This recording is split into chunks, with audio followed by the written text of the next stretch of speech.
السلام عليكم ورحمة الله.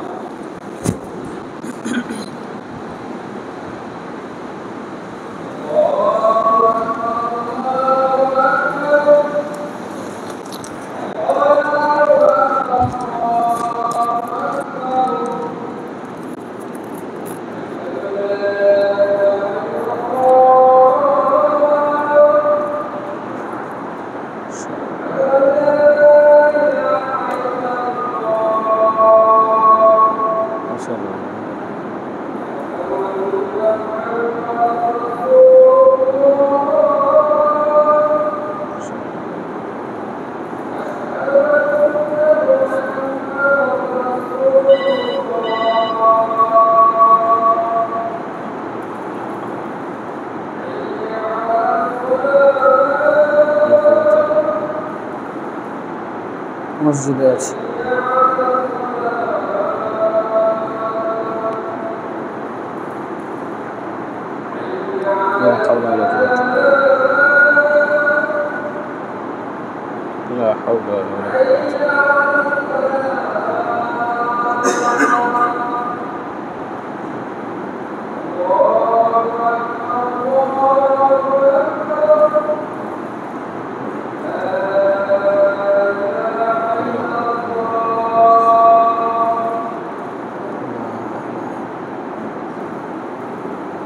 اللهم صل على محمد وعلى آل محمد كما صليت على إبراهيم وعلى آل إبراهيم اللهم بارك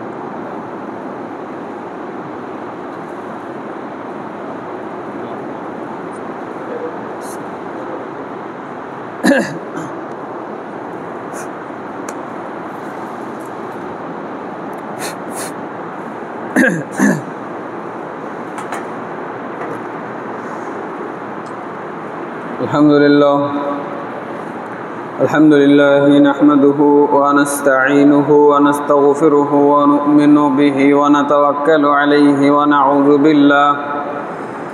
ونعوذ بالله من شرور أنفسنا ومن سيئات أعمالنا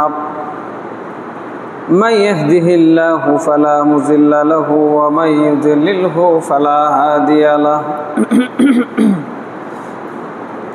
ونشهد أن لا إله إلا الله وحده لا شريك له ونشهد أن محمدا عبده ورسوله أما بعد فإن خير الحديث كتاب الله وخير الهدى هدى محمد صلى الله عليه وسلم وشر الأمور محدثاتها وكل محدثة بدعة وكل بدعة ضلالة وكل ضلالة في النار. فقد قال الله تعالى في كلامه المجيد بعد أعوذ بالله من الشيطان الرجيم يا أيها الذين آمنوا اتقوا الله حق تقاته ولا تموتن إلا وأنتم مسلمون. يا أيها الناس اتقوا ربكم الذي خلقكم من نفس واحدة وخلق منها زوجها وبث منهما رجالا كثيرا ونساء واتقوا الله الذي تساءلون به والأرحام إن الله كان عليكم رقيبا. يا أيها الذين آمنوا اتقوا الله وقولوا قولا سديدا يصلح لكم أعمالكم ويغفر لكم ذنوبكم ومن يطع الله ورسوله فقد فاز فوزا عظيما. قال تعالى أعوذ بالله من الشيطان الرجيم بسم الله الرحمن الرحيم قاف والقرآن المجيد قاف والقرآن المجيد بل عجبوا أن جاءهم منذر منهم فقال الكافرون هذا شيء عجيب أإذا متنا وكنا ترابا ذلك رجع بعيد قد علمنا ما تنقص الأرض منهم وعندنا كتاب حفيظ بل كذبوا بالحق لما جاءهم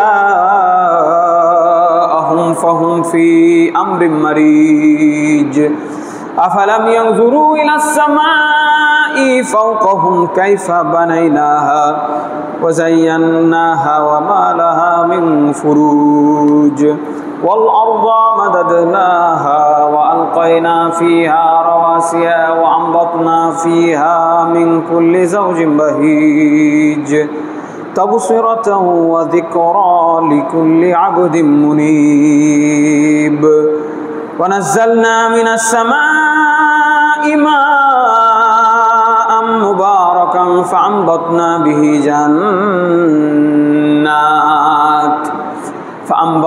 به جنات وحب الحصيد والنخل باسقات لها طلع نضيد رزقا للعباد وأحيينا به بلدة ميتا كذلك الخروج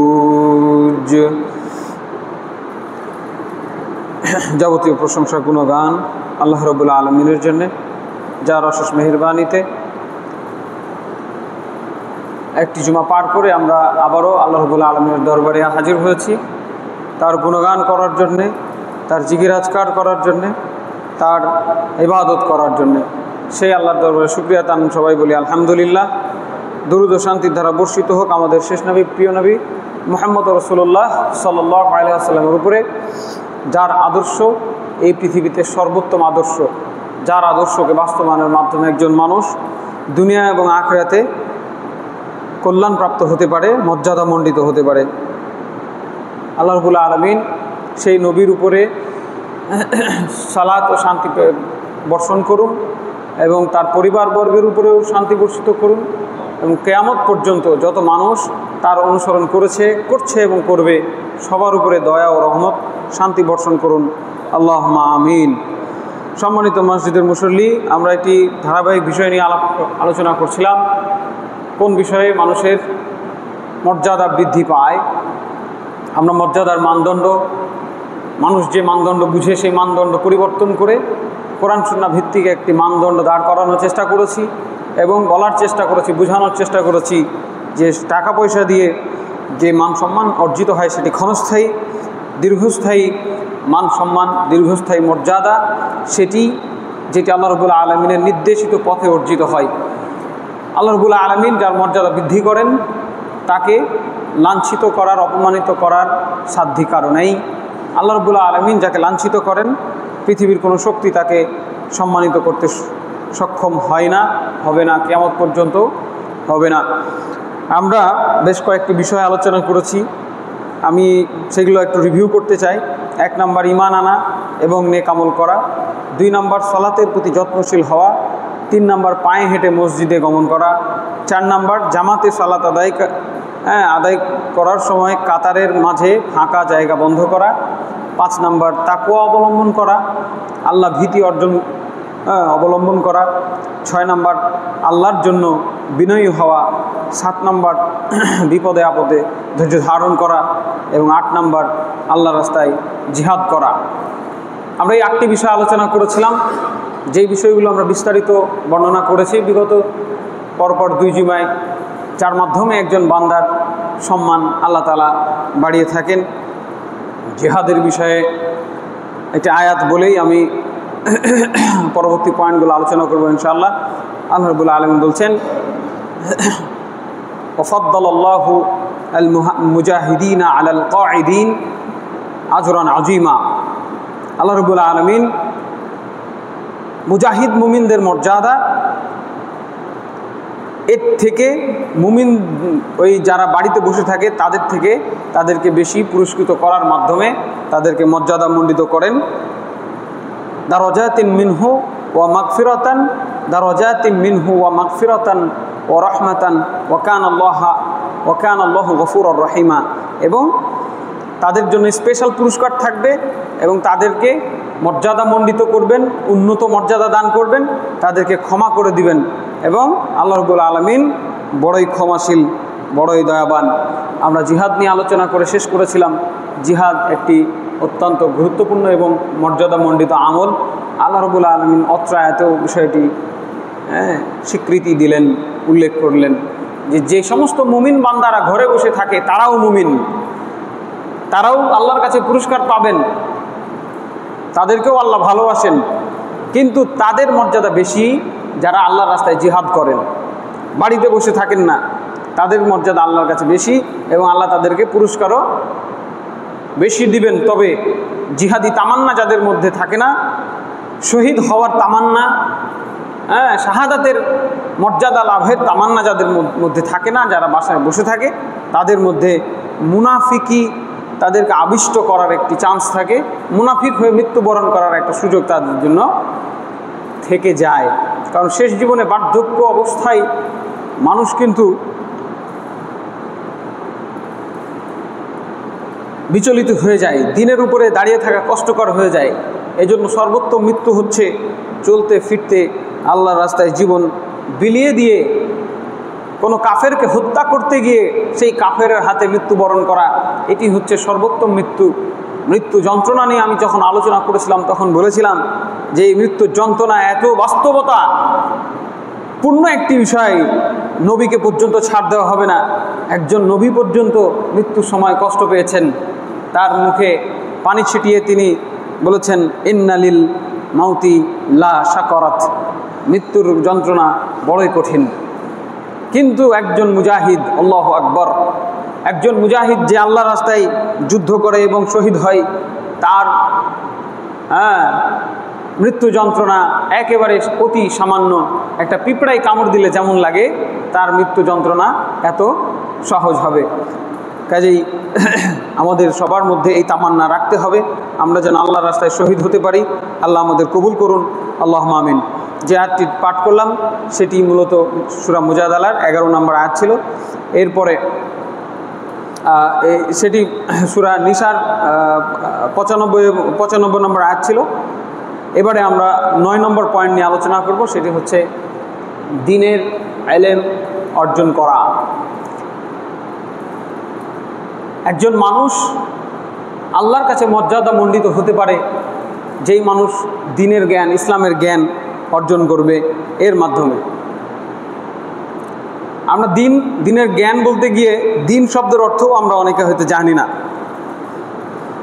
দ্বীন মানে হচ্ছে, দ্বীন আরবি শব্দ, এর অনেকগুলো অর্থ হয়, তার একটা অর্থ হচ্ছে জীবন বিধান। একজন মানুষ ঘুম থেকে ওঠার পর ঘুমাতে যাওয়া পর্যন্ত কি করবে আর কি করবে না, তার জন্ম থেকে নিয়ে মৃত্যু পর্যন্ত এই যে প্রতিদিনের সকাল থেকে সন্ধ্যা পর্যন্ত এই যে রুটিন, সে কিভাবে তার এই জীবনের রুটিন সাজাবে, কিভাবে চলবে, কোন কাজে আল্লাহ সুবহানাহু ওয়া তাআলা খুশি হয়, কোন কাজে বেজার হয়, এই টোটাল বিষয়টাকে বলা হয় আদ-দ্বীন। এটি হচ্ছে ইসলামের পরিপূর্ণ রূপ। একজন মানুষ কি করবে কি করবে না, এই জ্ঞান অর্জন করার নাম হলো দ্বীনের জ্ঞান অর্জন করা। কিন্তু আমরা এই মুশরিক অধ্যুষিত অঞ্চলে, তিন পাশ মুশরিকে ঘেরা, মূর্তি পূজারীতে ঘেরা, এক পাশে বঙ্গোপসাগর, এই ছোট্ট একটা মুশরিক অধ্যুষিত এলাকার মধ্যে মুসলিম জনগোষ্ঠী, আমরা এই মুশরিকদের দ্বারা আমরা প্রভাবিত। আমাদের খাওয়া দাওয়া মুশরিকদের মতো, আমাদের চলাফেরা মুশরিকদের মতো, আমাদের বেশভূষা পোশাক আশাক মুশরিকদের মতো, আমাদের আদব কায়দাও মুশরিকদের মতো। মুশরিক বলতে আমি এই ভারত উপমহাদেশের মুশরিকদের কথাই বলছি। আপনি যদি একটা হিন্দু পাড়ায় যান, সেখানে মা বোনদেরকে যেভাবে দেখবেন, আমাদের এই মুসলিম পাড়ায় মা বোনদের একই হালত। তারা যেমন পেট দেখিয়ে ওই ছোট ব্লাউজ পরে, ছায়া পরে, তার উপরে শাড়ি পরে বসে থাকে, দেবর থাকে, ভাসুর থাকে, চাচা শ্বশুর থাকে, মামা শ্বশুর থাকে, সবাই থাকে। সবার সামনে যেমন একটা হিন্দু পরিবারের মেয়ে বসে থাকে, আমাদের মুসলিম পরিবারের মেয়েগুলো এই একইভাবে বসে থাকে। তার মানে তারা মুশরিকদের দ্বারা প্রভাবিত। একজন মুশরিক যেমন সকালবেলা ঘুম থেকে উঠে সুন্দর করে দাড়ি চেঁচে ক্লিন শেভ করে তারপরে অফিসে যায়, হাটে বাজারে যাই, একজন মুসলমানও একইভাবে ক্লিন সেভ করে সকালবেলা বাড়ি থেকে বের হচ্ছে।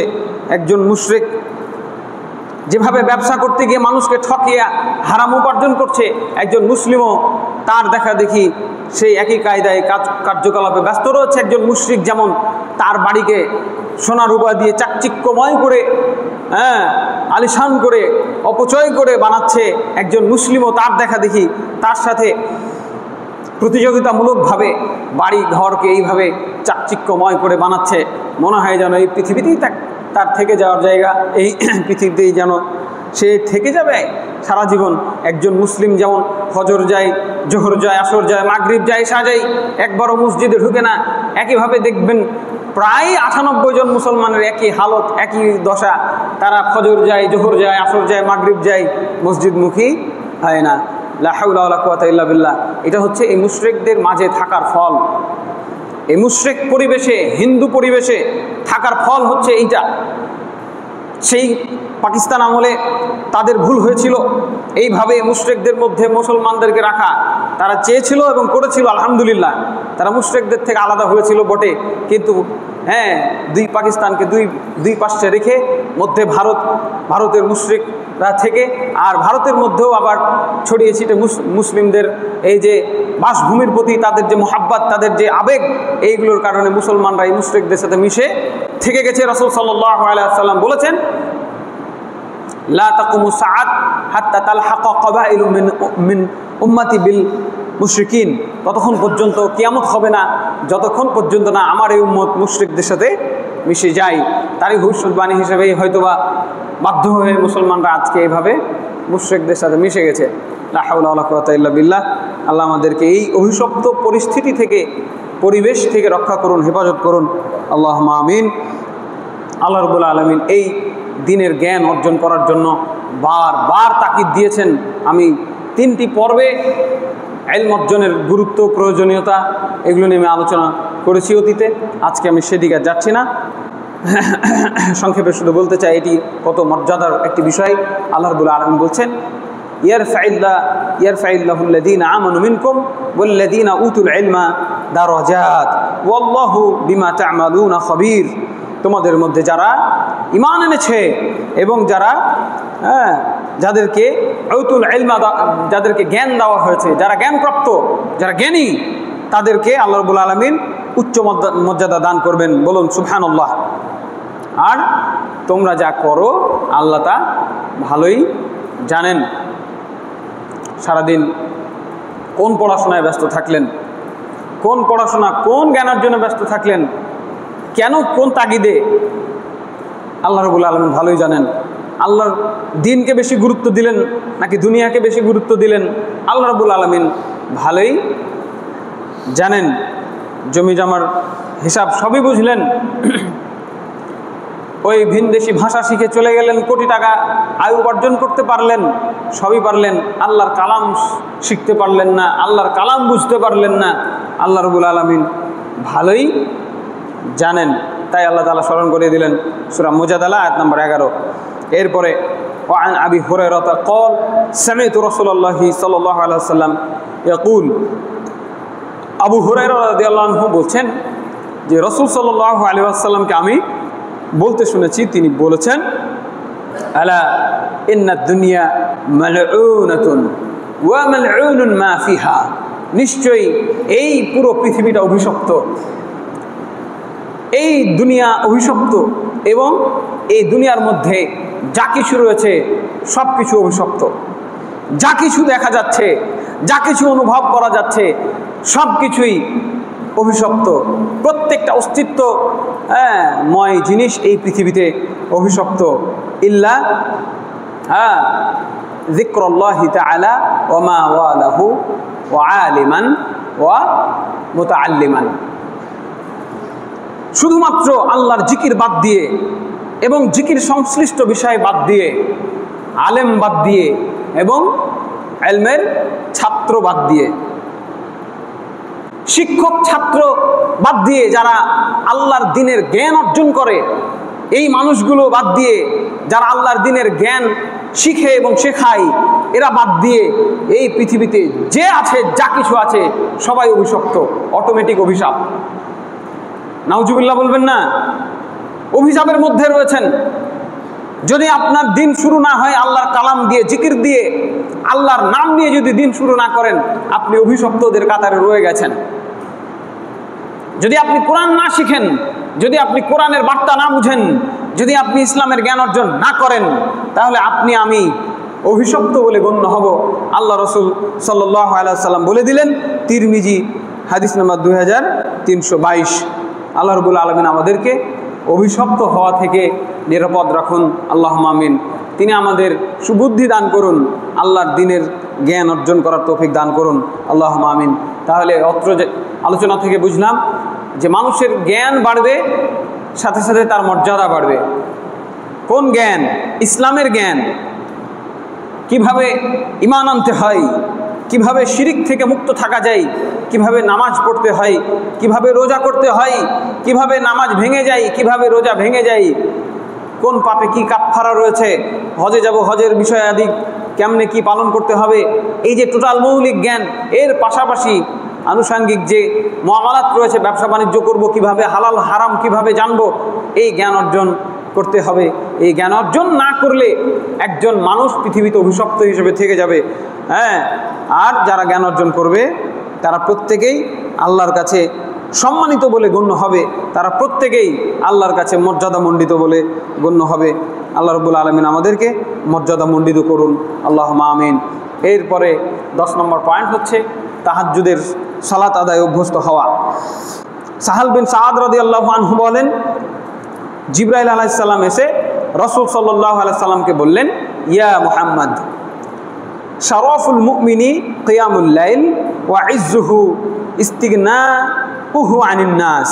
হে মুহাম্মদ, একজন মুমিনের মর্যাদা হচ্ছে তাহাজ্জুদের সালাত আদায় করা, রাত্রি জাগরণ করা, এবং তার সম্মান হলো মানুষের কাছে হাত না পাতা, মানুষের মুখাপেক্ষী না হওয়া, মানুষকে গিয়ে নিজের দুঃখের কথা না বলা। যে বিপদ হোক না কেন, আসবরু আলা সাদমাতিল উলা, যে কোনো বিপদ আসবে আগে ধৈর্য ধারণ করতে হবে, তারপরে আল্লাহর কাছে দুহাত তুলে বলতে হবে, আল্লাহ আমি এই বিপদে পড়েছি, আপনি আমাকে উদ্ধার করুন। এবং আল্লাহর উপরে ভরসা রাখতে হবে যে আল্লাহ আমাকে উদ্ধার করতে পারেন। এইভাবে চেষ্টা করতে হবে। মানুষের কাছে হাত পাতা হারাম নয়। আপনি বেকায়দায় পড়েছেন, ঈমান দুর্বল অবস্থায় আছে, আপনি আর কোনো উপায় খুঁজে পাচ্ছেন না, আপনি মানুষের কাছে হাত পাতেন, কিন্তু মনে রাখবেন, গত জুমায় বলেছিলাম, যে ব্যক্তি মানুষের কাছে হাত পাতে আল্লাহ রাব্বুল আলামিন তার ভিক্ষার দরজা উন্মুক্ত করে দেন, অভাব উন্মুক্ত করে দেন। যাও তুমি মানুষের কাছে চেয়ে বেড়াও, কত পারো চাইতে। কথা বুঝছেন? এই জন্য খবরদার, মানুষের কাছে হাত পাতবেন না। হারাম নয়, কিন্তু এটা নিকৃষ্ট ঘৃণিত কাজ। আর আজকে বললাম, রাসূল সাল্লাল্লাহু আলাইহি ওয়াসাল্লামকে পরামর্শ দিচ্ছেন জিবরাইল আলাইহিস সালাম, ইয়া মুহাম্মদ, একজন মুমিন বান্দার সম্মানের বিষয় হচ্ছে সে মানুষের কাছে হাত পাতবে না, সে অমুখাপেক্ষী থাকবে মানুষ থেকে। কার কাছে মুখাপেক্ষী থাকবো? আল্লাহর কাছে। এমনকি রাসূল সাল্লাল্লাহু আলাইহি ওয়াসাল্লাম বলছেন, একজন মানুষ আল্লাহর কাছেই চাইবে, এমনকি তার জুতার ফিতা যদি ছিঁড়ে যায় সেটাও আল্লাহর কাছে চাইবে। সুবহানাল্লাহ। কথা বুঝেছেন? ছোট্ট একটা জিনিস, কত ছোট্ট জিনিস হলে আল্লাহর কাছে চাইতে হবে সেটিও আল্লাহ রসুল বলে দিলেন, শুধু আল্লাহর কাছে চাইবেন, মানুষের কাছে না। এরপরেও বিপদে পড়লে মানুষের কাছে চাওয়া যাবে, জায়েজ আছে, হারাম নয়। কথা বুঝেছেন? ভুল বুঝলে হবে না। তবে মর্যাদার দিক দিয়ে না চাওয়া, মানুষের কাছে না যাওয়া উত্তম। মুস্তাদরাক আল হাকিম হাদিস নাম্বার 7921। রাসূল সাল্লাল্লাহু আলাইহি ওয়াসাল্লাম আরও বলেছেন, ওয়াদ-দারাজাতু ইফশাউ সালাম ওয়া ইতআমু তাআম ওয়াস সালাতু বিল লাইলি ওয়ান নাসু নিয়ামুন। সম্মান মর্যাদা লাভের জন্য 3টি বিষয় রয়েছে। নাম্বার 1, 1 নম্বর হচ্ছে বেশি বেশি সালাম দেওয়া। যাকেই দেখবেন সালাম দিবেন, আসসালামু আলাইকুম, সুন্দর করে। অনেকে সালাম দিতেও জানে না। খুবই দুঃখজনক একটি বিষয়, মুসলমানের ঘরে জন্ম হওয়ার পরেও আমরা সালাম দিতে জানি না। হ্যাঁ, আসসালামু আলাইকুম, সিন লাম মিম, সালাম অর্থ শান্তি, আসসালাম অর্থ সকল প্রকারের শান্তি। আসসালামু আলাইকুম, আপনার উপরে আল্লাহর পক্ষ থেকে শান্তি বর্ষিত হোক। আর একটু বাড়িয়ে বলবেন ওয়া রাহমাতুল্লাহ, এবং আল্লাহর দয়া বর্ষিত হোক। আর উত্তরে বলবেন ওয়া আলাইকুমুস সালাম ওয়া রাহমাতুল্লাহি ওয়া বারাকাতুহু। একটু বাড়িয়ে দিতে বলেছেন আল্লাহ তাআলা। সালাম দেওয়া শিখতে হবে, ছোট বিষয় মনে করবেন না। অনেকের ভুল হয়, অনেক বল হ্যাঁ সালাম আলাইকুম, ঠিক আছে না। এক ভাইকে বলছি আসসালামু আলাইকুম, ভাই কেমন আছেন? বলছে বলেন। বেয়াদব, হ্যাঁ, ও জানে না যে আল্লাহ তাআলা কি বলেছে। এই তোমাকে কেউ যদি সালাম দেয়, তুমি একটু উত্তম করে তাকে উত্তর দিবা, আল্লাহু আকবার। হ্যাঁ, আসসালামু আলাইকুম। কেউ বলেছে দুনিয়ার কত কাজে ব্যস্ত আছেন, আপনার ব্যস্ততা চলবে না। চুপ করে থেমে গিয়ে তাকে সুন্দর করে উত্তর দিবেন, হাসি মুখে উত্তর দিবেন ওয়া আলাইকুমুস সালাম ওয়া রাহমাতুল্লাহ। আল্লাহ বলছেন যদি না পারো অন্তত সমান সমান দিবা। কথা বুঝছেন? আসসালামু আলাইকুম, আপনি বলবেন ওয়া আলাইকুমুস সালাম। ওয়াকুম সালাম, ওয়াম সাম, হ্যাঁ, এগুলো চলবে না। সামকুম, সালামকুম, এগুলো চলবে না। বরং এক ইহুদি এসে আল্লাহ রাসূল সাল্লাল্লাহু আলাইহি সাল্লামকে বলছেন আসসালামু আলাইকুম। লাম ছুটে গেছে, লাম ছুটে নেই, ইচ্ছা করে লাম বলে নেই। এই বেয়াদব ইহুদি, হ্যাঁ। আয়েশা রাদিয়াল্লাহু আনহা পাশে বসেছিলেন, খেপে গেলেন। আসসালামু আলাইকুম মানে তুমি ধ্বংস হও। হ্যাঁ, একটা লামের জন্য দেখেন অর্থ বিকৃত হয়ে গেছে। আয়েশা রাদিয়াল্লাহু আনহা খেপে গেলেন, তুই মর, তোর 14 গোষ্ঠী মরুক, তোর উপর আল্লাহর গজব হোক, লানত বর্ষণ হোক তোর উপরে, তুই আমার নবীকে বলিস আসসালামু আলাইকুম। হ্যাঁ, তিনি বললেন ওয়া আলাইকা। আল্লাহ রাসূল বললেন ওয়া আলাইকা। আয়েশা থামো, তুমি ধৈর্য ধারণ করো, থামো। তিনি রেগে গিয়ে বলছেন আওয়ালা সামাইতা মা ইয়াকুল, আপনি শুনেন নাই এই লোক কি বলল? তিনি বললেন তুমি শুনে নাই আমি কি বলেছি? হ্যাঁ, ও বলেছে তোমার মরণ হোক, আমি বললাম তোমারই হোক, শেষ। তো ঝগড়া করার কি আছে? কাজেই মুসলমানের বাচ্চা হয়ে আমাদেরকে সালাম দেওয়া শিখতে হবে। সালাম মর্যাদা লাভের একটি অন্যতম মাধ্যম। কেউ যদি আপনাকে সুন্দর করে সালাম দেয়, তাকে সুন্দর করে সালামের উত্তর দিবেন। এরপরে মানুষকে খাদ্য খাওয়াবেন, মাঝে মধ্যেই দাওয়াত করে বাড়ি নিয়ে গিয়ে মানুষকে খাওয়াবেন। ভিক্ষা দিবেন না মানুষকে ওইভাবে যে ভিক্ষা দিলাম। কথা বুঝছেন? সারা জীবন শুধু ভিক্ষাই দিয়ে গেলেন না, ভিক্ষা নয়, ভিক্ষার চ্যাপ্টার আলাদা। মানুষ চাইছে ভিক্ষা দিয়ে দেন, খ্যাটম্যাট করিয়েন না, ওটা আলাদা চ্যাপ্টার। কিন্তু মানুষকে খাস করে খাওয়াইতে হবে। কথা বুঝছেন? এটি মর্যাদা লাভের একটি অন্যতম উপায়। রাসূল সাল্লাল্লাহু আলাইহি ওয়াসাল্লাম বলেছেন, হ্যাঁ, তাকে প্রশ্ন করা হলো আইয়ুল ইসলামি আফদল, ইসলামের সবথেকে ভালো কাজ কোনটা? তিনি বললেন তুতিমুত তাআম ওয়া তাকরাউস সালাম আলা মান আরাফতা ওয়া মান লাম তারিফ। তুমি মানুষকে খাদ্য খাওয়াবে, দাওয়াত করে হাজার হাজার মানুষকে খাওয়াবেন। খবরদার মেয়ের বাড়িতে আবার বরের সাথে বরযাত্রী গিয়ে ওই ভিক্ষুকের মতো খেতে যাবেন না। ওই খাওয়া এই খাওয়া এক নয়। আপনার কোটি টাকা আছে, আপনি কোটি টাকা দিয়ে মানুষকে অলিমা খাওয়াই দেবেন, বিয়ে করবেন, আপনার বাড়িতে নিয়ে এসে খাওয়াবেন। এই খাওয়ার অর্থ হলো এইটা।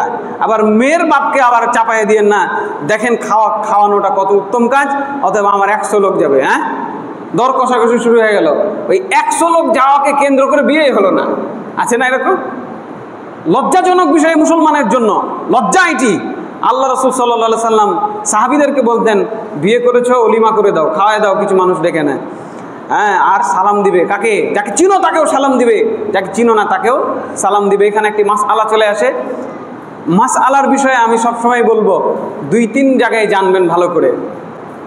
আমি শুধু হাদিস বলেছি, যাকে চিনো না তাকেও তুমি সালাম দিবে, অর্থাৎ আপনি যাকে চিনেন না সে অমুসলিম হলেও তাকে সালাম দিয়ে দিবেন। কথা বুঝছেন? কারণ এই জায়গায় মাথায় আসতে পারে না, হিন্দুকে তো সালাম দেওয়া যাবে না, যাবে? হিন্দুকে সালাম দেওয়া যাবে না, খ্রিস্টানকে সালাম দেওয়া যাবে না, ইহুদিকে সালাম দেওয়া যাবে না, অমুসলিম কাফেরকে সালাম দেওয়া যাবে না। কিন্তু আপনি তো চিনেন না ভাই, যেহেতু চিনেন না সেহেতু সালাম দেওয়া যাবে। যখন জেনে নেবেন যে এটা হিন্দু, ওকে আর সালাম দেওয়া যাবে না। ওদের সালাম দেওয়ার একটা ভিন্ন পদ্ধতি রয়েছে। আসসালামু আলা মানিত্তাবা আল হুদা, যে ব্যক্তি সত্য মেনে চলবে তার উপর শান্তি বর্ষিত হোক। কথা বুঝেছেন? সালামও হলো, দাওয়াতও হয়ে গেল। কিন্তু আসসালামু আলাইকুম ভাই বলা যাবে না। এখন কে কোন জায়গায় কিভাবে কাজ করছেন, কোন বিপদে আছেন, আল্লাহর কাছে তৌফিক চান, আল্লাহ আমাকে রক্ষা করেন, হেফাজত করেন। হয় না তো, উপরের বস তো হ্যাঁ হিন্দু, তার অধীনে চাকরি করছি। হ্যাঁ, না, হিন্দুর অধীনে চাকরি করার দরকার নাই, আল্লাহ রিজিকের মালিক, চাকরি ছেড়ে দিতে হবে। নিরুপায় হলে আল্লাহ মাফ করে দেবে ইনশাল্লাহ, কিন্তু হিন্দুকে সালাম দেওয়া যাবে না। কথা বুঝেছেন? পরিষ্কার। কিন্তু যদি না চিনেন সালাম দিয়ে দিবেন, যাকে চিনো যাকে চিনো না উভয়কে সালাম দিবে। এরপরে 3 নম্বর যে পয়েন্ট সেটি হচ্ছে মানুষ যখন ঘুমায় তখন সে রাত জেগে সালাত আদায় করে, মানে তাহাজ্জুদের সালাত যারা আদায় করে আল্লাহ রাব্বুল আলামিন তাদের মর্যাদা বাড়িয়ে দিবেন। তিরমিজি হাদিস নাম্বার 3233। হ্যাঁ, এরপরে 11 নম্বর পয়েন্ট পিতামাতার জন্য সন্তানের দোয়া। সন্তান যদি বাপমার জন্য দোয়া করে তা আল্লাহ তাআলা ওই বাপমার সম্মান মর্যাদা বাড়িয়ে দিবেন। ওই ফেসবুকে দেখলাম একটা পিচ্চি মেয়ে আর বাপমার উপরে মামলা করেছে। হ্যাঁ, ওর বাপ মার উপরে মামলা করেছে, ওর বাপের নামে মার নামে মামলা করেছে কোর্টে, আমার বাপ মা ভালো মানুষ লাই। তাহলে ওই সন্তান আবার ইংরেজিতে পটর পটর কথাও বলতে পারছে। হ্যাঁ, আল্লাহু আকবার। তো ইংরেজি মিডিয়াম, ইংলিশ মিডিয়ামে ভর্তি করবেন, অনেকে আছে, আবেগ আছে। হ্যাঁ, বাংলাদেশে বাস করেন, বাংলা ভাষা দিয়ে আল্লাহ আপনাকে পাঠিয়েছে, পছন্দ হলো না, ওই ইংরেজি মিডিয়াম ইংলিশ মিডিয়ামে পড়ে তাকে এই ধুরন্ধর বান্দর বানালেন, লাভ হলো? দোয়া করবে আপনার জন্য, মামলা করবে, তারপর বয়স হলে আপনাকে কোথায় রেখে আসবে? বৃদ্ধাশ্রমে রেখে আসবে। এই জন্য আমার পরামর্শ হচ্ছে জোরালোভাবে প্রত্যেকটা বাচ্চাকে হেফজখানায় দিবেন, আগে সে হাফেজ হয়ে বের হবে, তারপর দুনিয়ার কিছু শিখবে। কথা বুঝেছেন? আর যদি দেখেন যে না পারছে না, ওর উপর জুলুম করবেন না। এই একটা চরমপন্থী বাপ মা আছে, পারে না তাও ওকে লিয়ে 10 বছর ধরে টানাটানি করছে, দিয়ে ওর ভবিষ্যৎটাই মাটি করে দিল। না, 2 বছর চেষ্টা করবেন, 2 বছর একদম খুব ছোটবেলায় ওকে কোরআনের সাথে কানেক্টেড করে দেন, কথা বলতে শিখেছে, গান শিখেছে। হ্যাঁ, আর কত খুশি, বাপও খুশি, মাও খুশি। আবার গ্রামবাসীকে ডেকে নিয়ে এসে শোনায় যে দেখে যে হার বেটা হার বেটি কি কইছে। হ্যাঁ, কি সুন্দর গান গাইছে। বাপকে তুলে একটা গালি দিয়েছে তো খুশিতে একদম বাপ লটার পটর শুরু করে দিল, যে বাপরে বাপ গালি দিতে শিখে নিয়েছে। না, ওকে কোরআন শিখান ছোট থেকে, তার মুখের ভাষা ফুটার সাথে সাথে সে ইন্না আতাইনাকাল কাউসার শিখবে। আল্লাহু আকবার। এই যে ছোট্ট একটা সূরা আল্লাহ রাব্বুল আলামিন দিয়েছে, হবে না? এটা খুবই কঠিন। 100 বার তার সামনে বলবেন, ওইটাই সে বলতে পারবে। কাজেই বাচ্চাকে মানুষ করতে গেলে তাকে প্রথমে কোরআনের সাথে কানেক্টেড করে দেন। 2 বছর চেষ্টা করেন তাকে হাফেজ বানানোর, হলো না, নিয়ে গিয়ে মাদ্রাসায় দিয়ে দিবেন। ক্লাস 5 পর্যন্ত অন্তত চুপচাপ, ডানে বামে তাকাবেন না, কার ছেলে কত বড় ডাক্তার ইঞ্জিনিয়ার হয়ে গেল দেখতে যাবেন না। একটা গ্রামে একটাই ডাক্তার হয়, কোনো গ্রামে একটাও নাই, কোনো গ্রামে 2টা। হ্যাঁ, তোর ভিতর আপনার ছেলে যদি না পড়ে তো কী করবেন? ডাক্তার হইতেই হবে, ইঞ্জিনিয়ার হইতেই হবে? হইতে হবে না বলছি না, হইতেই হবে, এই চিন্তাও ভুল। ঠিক আছে, প্রথমে তাকে একটু মাদ্রাসায় দেন, তারপর তার মেধাজ বুঝে তাকে আপনি ভিন্ন জায়গায় নিয়ে যান। কিন্তু তার ভিতরে এই যে তাওহীদের বুনিয়াদটা ঢুকিয়ে দেন, যাতে মৃত্যুর পরে আপনার জন্য এই বাচ্চাটা আল্লাহর কাছে দোয়া করে, যাতে করে আপনার আমার মর্যাদা আল্লাহর কাছে বৃদ্ধি পায়।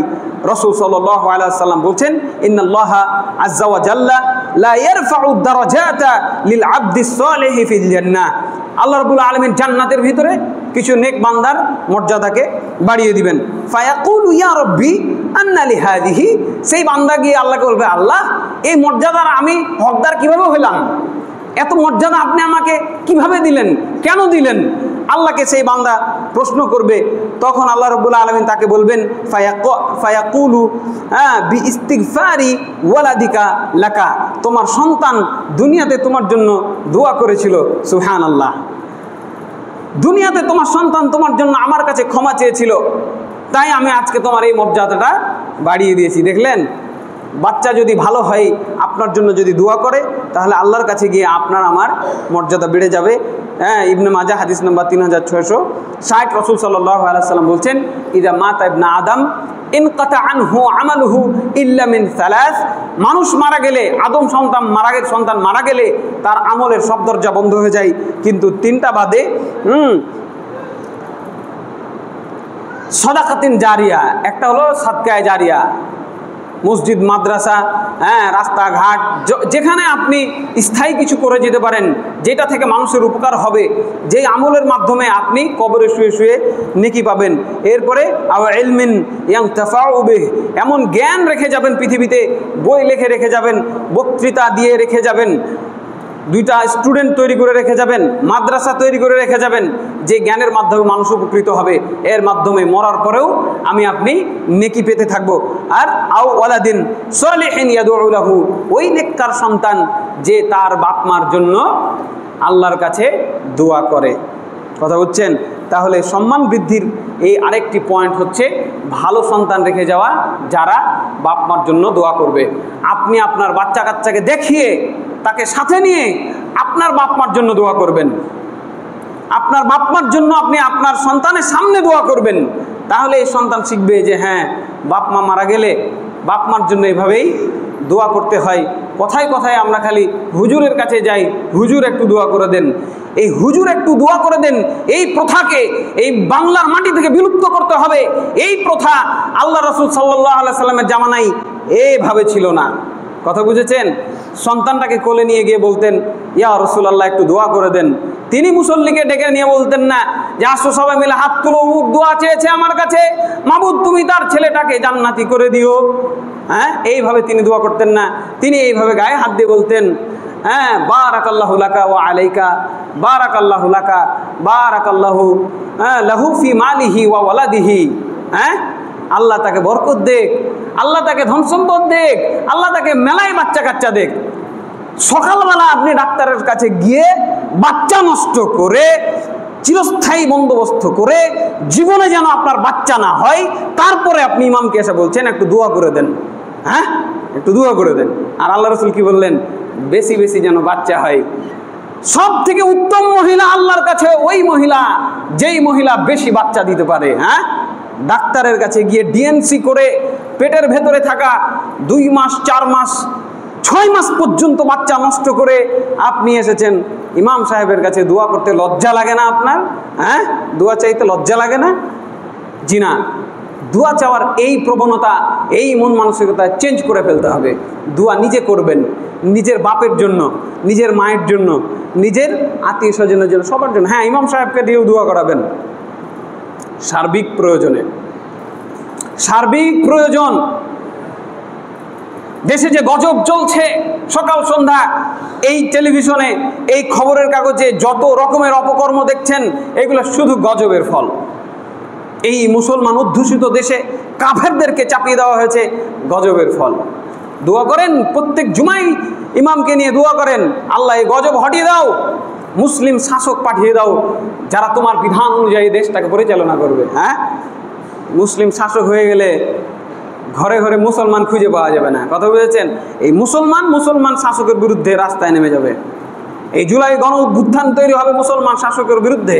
যারা 98 জন বাড়িতে ঘুমায়, নামাজে যায় না, এরা কি আর ইসলামী আইন চাই, সৎ লোকের শাসন চাই, এই স্লোগানে বিশ্বাস করে? মুনাফিকি স্লোগান এগুলা।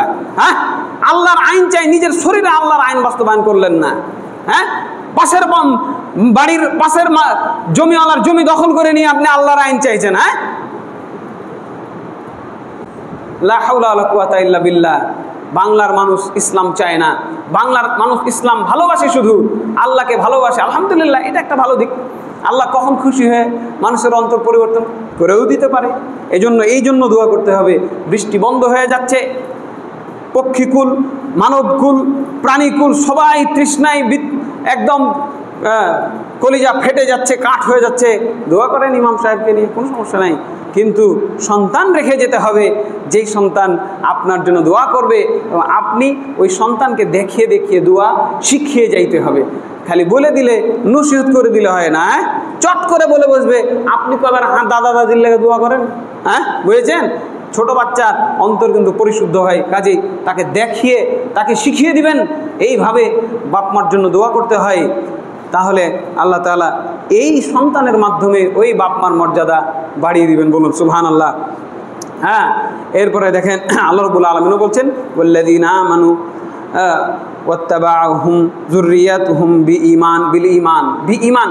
ইমানের সাথে যদি আপনার সন্তানগুলোকে আপনি রেখে যেতে পারেন মুমিন অবস্থায়। আল্লাহ তাআলা বলছেন, যারা মুমিন অবস্থায় মারা যায় এবং তাদের বাচ্চাগুলোও মুমিন অবস্থায় মারা যায়, আলহাকনা বিহিম যুররিয়াতিহিম, আমি এই বাচ্চাগুলোকে সহ তাকে জান্নাতে একত্রিত করে দিব। সুবহানাল্লাহ। এরপরে আমি তাদের যে আমল রয়েছে এই আমলের প্রতিদান বিন্দু মাত্র কমাবো না। কুল্লু আমরি বিমা কাসাবা রহিন, প্রত্যেক ব্যক্তি তার কৃতকর্মের ফলাফল ভোগ করবে। যা করছেন, যা করছি আমি আপনি, এটার ফলাফল আমাদেরকে আখিরাতে গিয়ে ভোগ করতে হবে। কাজেই যেমন সন্তান আমরা রেখে যাব, তেমন সন্তানের প্রতিদান আমরা আখিরাতে গিয়ে পাবো। আল্লাহ রাব্বুল আলামিন আমাদেরকে সুসন্তান পালন করার এবং দুনিয়াতে রেখে যাওয়ার তৌফিক দান করেন, আল্লাহুম্মা আমিন। এরপরে 12 নম্বর পয়েন্ট, কোরআনের ধারক বাহক হতে হবে, কোরআনের জন্য জীবন দিতে হবে বিনা সংকোচে। কোরআন বিরোধী আইন পাস হয়ে যাচ্ছে মুসলমানের উপরে, ঘাড়ের উপরে ওই বেশ্যাদেরকে অনুদান দিয়ে দিচ্ছে, মুসলমান কথা বলে না। যারা ব্যভিচার সয় লাভ করুক চাই, তারা প্রত্যেকেই জাহান্নামী, সেখানে তারা খালিদিনা ফিহা, চিরস্থায়ীভাবে থাকবে। মুসলমানের মধ্যে ব্যভিচার, 18 বছর বয়সের আগে বিয়ে করলে ওকে পুলিশে ধরে নিয়ে যায়। এই বাংলাদেশের বুকে এগুলো হয়, কিভাবে হয়? আবার ওই ব্যভিচারী নারী পতিতা, এদের আবার বেশ্যা বললেও রাষ্ট্রীয় আইনে গুনাহ হবে। কোরআনের ভাষায় তাদের যদি অনুবাদ করে বলে দেন, বাগির অনুবাদ করেন, তাহলে আপনার রাষ্ট্রীয় আইনে মামলা হয়ে যাবে, ওদেরকে রাষ্ট্রীয় টাকা দেওয়া হচ্ছে। এগুলো কোরআন বিরোধী আইন। মদের লাইসেন্স দেওয়া হচ্ছে, এগুলো কোরআন বিরোধী আইন। এই আইন এই মুসলিম অধ্যুষিত এলাকায় পাস হয়ে যাচ্ছে, আর আপনি ঘরে বসে আছেন। না, কোরআন বিরোধী কোনো কিছু মেনে নেওয়া যাবে না, সহ্য করা যাবে না, প্রতিবাদ করতে হবে নিজ নিজ জায়গা থেকে। কথা বুঝেছেন যে কোরআন অবমাননা করা যাবে না। অতএব কোরআনকে যারা ধারণ করবে হৃদয়ে, আল্লাহ তাআলা তার সম্মানকে বাড়িয়ে দিবেন। এরপরে মানুষের ভুল ভ্রান্তি যেগুলো আছে আপনি দেখছেন, এগুলোকে মাফ করতে পারতে হবে। মানুষ আপনার সাথে যে অন্যায়টা করলো, আপনি তার উপরেও পুরোপুরি আবার পুনরায় অন্যায় করতে যাবেন না, মানুষকে মাফ করে দিতে হবে। এই মাফের মাধ্যমে রাসূল সাল্লাল্লাহু আলাইহি সাল্লাম বলছেন, মা নাকাসাত সাদাকাতুন মিন মালিন, কেউ যদি দান করে তো তার টাকা পয়সা কমে যায় না। ওমা যাদাল্লাহু আবদান বিআফইন ইল্লা ইজ্জা, কেউ যদি ক্ষমার রাস্তা অবলম্বন করে মাফ করে দেয় তো আল্লাহ তাআলা তার মর্যাদা বাড়িয়ে দেন। বলুন সুবহানাল্লাহ। আর যে ব্যক্তি আল্লাহর জন্য বিনয় হয়, আল্লাহ সুবহানাহু ওয়া তাআলা তার সম্মান বাড়িয়ে দেন। কাজেই মানুষকে মাফ করতে পারতে হবে। যাক, ঠিক আছে, করেছে ভুল করেছে, মানুষের ভুল হতে পারে, এইভাবে মাফ করে দিবেন। এরপরে রাসূল সাল্লাল্লাহু আলাইহি ওয়াসাল্লামের নাম শুনলে দুরূদ পাঠ করতে হবে। শুধু নাম শুনলেই নয়, এমনিতেও আল্লাহ রাসূলের উপরে যারা দুরূদ পাঠ করে, আল্লাহ তাদের মর্যাদা বাড়িয়ে দেন। আর যারা দুরূদ পাঠ করবে না, তাদের ধ্বংস অনিবার্য। রাসূলের উপরে দুরূদ পাঠ করতে হবে। ওই একদিন আলোচনায় বলেছিলাম যে এই দেশের মানুষ ওই দুরূদকে নিয়েও কারসাজি করেছে। দুরূদ বানোয়াট দুরূদ দিয়ে মানুষের মগজকে ধোলাই করে ফেলেছে। বড় বড় দুরূদ, দাড়ি টুপি, জুব্বা আল খাল্লা লাগিয়ে একজন ইমাম সাহেব যদি সুন্দর করে দুরূদ শিখায়, বানোয়াট দুরূদ, ভুয়া দুরূদ, জনগণ কিভাবে বুঝবে যে এটা দুরূদ নয়? কিভাবে বুঝবে? কারণ জনগণ তো লেখাপড়া জানে না। কাজেই সম্মানিত মুসল্লি ভাই বোন, আমি আপনাদের খুব কাছের মানুষ হিসেবে বলতে চাই, এই যে একটি গুরুত্বপূর্ণ আমল রয়েছে, এটি আপনি শিখে ফেলেন, তা না হলে ধোকায় পড়ে দুরুদে উমুক, দুরুদে তুমুক, দুরুদ, একটা দুরুদেরই বই আছে, লা হাওলা ওয়ালা কুওয়াতা ইল্লা বিল্লাহ। এই লেখকের ফাঁসি হবে বিচারের মাঠে যে এই দুরুদ তুই কোনটা পেয়েছিস লিয়াই। তোকে কে শিখাইলো? সাহাবীরা দুরুদ পড়তে জানে না, বুঝছেন? দৌড়িয়ে গিয়ে আল্লাহ রাসূলকে বলছি, ইয়া রাসূলুল্লাহ আরিফনা সালাত, আরিফনা সালাম ফাকাইফা সালাত, সালাম দিতে জানি, দুরুদ পড়তে জানি না, শিখিয়ে দেন। সাহাবীরা জানে না, রাসূল তাদেরকে শিখাই দিলেন। আর আমার হুজুর যে কোথা থেকে দুরুদ বানিয়ে এসে আপনাকে দিয়ে দিল, কত বড় পাটা, কত বড় সাহস! বানোয়াট দুরুদ পড়লে হবে না, দুরুদ পড়তে হবে মান সাল্লা আলাইয়া সালাতান ওয়াহিদাতান সাল্লাল্লাহু আলাইহি আশরা সালাওয়াত। কেউ যদি সঠিকভাবে আমি মুহাম্মাদের উপরে একবার দুরুদ পড়ে, আল্লাহ তাআলা তার উপরে 10 বার শান্তি রহমত নাজিল করবে। বলুন আলহামদুলিল্লাহ। কথা বুঝেছেন? 10 বার। এরপরে হুত্তাত আনহু আশরু খতিয়াতিন, তার 10টা পাপ আল্লাহ মাফ করে দিবেন, মোচন করে দিবেন। ওয়া রুফিয়াত লাহু আশরু দারাজাত, এবং তার 10টি মর্যাদা তাকে উন্নীত করে দিবেন। আলহামদুলিল্লাহ। তাহলে সঠিকভাবে দুরূদ পড়া এই একটি মর্যাদা বাড়ানোর মাধ্যম। এরপরে কল্যাণকর এবং উত্তম কথা বলা, ভালো কথা বলা, যেই কথাতে মানুষের উপকার হবে, এরকম কথা বললে আল্লাহ তাআলা মানুষের মর্যাদাকে বাড়িয়ে দিবেন। হ্যাঁ, এরপরে ইসলামের ছায়াতলে থেকে জীবন পার করার মনোবাসনা রাখতে হবে, চুল দাড়ি পাকিয়ে ফেলতে হবে। কোরআন পড়তে পড়তে রাসূল সাল্লাল্লাহু আলাইহি সাল্লাম কোরআন পড়ার কারণে তার দাড়ি পেকে গেছে। তিনি বলছেন সূরা ওয়াকিয়া আমার দাড়ি পাকিয়ে দিয়েছে। কথা বলছেন, সূরা ওয়াকিয়া দাড়ি পাকিয়ে দিয়েছে। সূরা ওয়াকিয়া পড়ে দেখার সুযোগ হয়েছে কখনো? পড়তে হবে, বুঝে পড়তে হবে। একজন মানুষ যদি খালি শুধু সূরা ওয়াকিয়া বুঝে পড়ে, সূরা ওয়াকিয়া ইদা ওয়াকাআতুল ওয়াকিয়া, এই সূরা যারা দেখে দেখে পড়বে, বাংলা অর্থ সহ বুঝে বুঝে পড়বে, আশা করা যায় জাহান্নাম কি জিনিস, জান্নাত কি জিনিস, মরার পরে কি অপেক্ষা করছে সে চোখের সামনে দেখতে পাবে। চোখের সামনে দেখতে পাবেন জাহান্নাম কি জিনিস, জান্নাত কি জিনিস। মানুষ পাগল হয়ে যাবে জান্নাতের জন্য, জাহান্নামের ভয়ে মানুষ একদম কোণঠাসা হয়ে যাবে। হাই কি করছি, হাই কি বিপদ। সূরা ওয়াকিয়া মনে থাকবে? সূরা ওয়াকিয়া বাড়ি যে বাংলা অর্থ সহ পড়ে দেখবেন, বুঝতে না পারলে ইমাম সাহেবের কাছ থেকে বুঝে নেবেন এই আয়াতের অর্থ কি। মাদ্রাসায় যাবেন, ছাত্রদের কাছে যাবেন, এই আয়াতের মাধ্যমে আল্লাহ কি বললেন, কি বুঝালেন, এটা এভাবে বুঝে নেওয়ার চেষ্টা করবেন। এইভাবে যদি আল্লাহর দিনের জন্য, দিনের মহাব্বতে থাকার মাধ্যমে কারো এই পথে চুল দাড়ি পেকে যায়, তাহলে আল্লাহ রাব্বুল আলামিন তাকেও সম্মানিত করবেন। আল্লাহ রাব্বুল আলামিন আমাদেরকে মর্যাদামণ্ডিত হওয়ার তৌফিক দান করেন, আল্লাহুম্মা আমিন। এই তথাকথিত দুনিয়াবি ভোগবিলাসপূর্ণ মর্যাদা থেকে আল্লাহ আমাদের হেফাজত করুন, আল্লাহুম্মা আমিন। আমাদেরকে মর্যাদার সঠিক মানদণ্ড বুঝার তৌফিক দান করেন, আল্লাহুম্মা আমিন। কার শ্বশুর বাড়ি কত আলিশান, এটি মর্যাদার বিষয় হয়ে দাঁড়িয়েছে আজকে। কার শ্বশুর কাকে কত দামি গাড়ি, মোটরসাইকেল উপহার দিয়েছেন, এটি আজকে মর্যাদার বিষয় হয়ে দাঁড়িয়েছে। এবং এভাবে সমাজে ফিতনা শুরু হয়েছে। যে মানুষটা গরিব সে আজকে বিপদে পড়েছে। এইগুলো মর্যাদার মানদণ্ড নয়ই ছিল না, মানুষ আবিষ্কার করেছে, তাই আজকে সমাজ ভেঙে পড়েছে, সামাজিক কাঠামো ভেঙে পড়েছে। এই মর্যাদার এই নিয়ম ভেঙে ফেলে আল্লাহর যে নিয়ম আমি আলোচনা করলাম, এই নিয়মগুলোকে নিজেদের মধ্যে ধারণ করার চেষ্টা করতে হবে। আল্লাহ রাব্বুল আলামিন আমাদের সেই তৌফিক দান করেন, আল্লাহুম্মা আমিন। দুনিয়াতে সম্মানিত করেন, আল্লাহুম্মা আমিন। আখিরাতে সম্মানিত করেন, আল্লাহুম্মা আমিন। ওয়া আকুলু কওলি হাযা ওয়া আস্তাগফিরুল্লাহ লি ওয়া লাকুম ওয়া লিসাইরিল মুসলিমিন ফাস্তাগফিরুহু ইন্নাহু হুয়াল গফুরুর রহিম।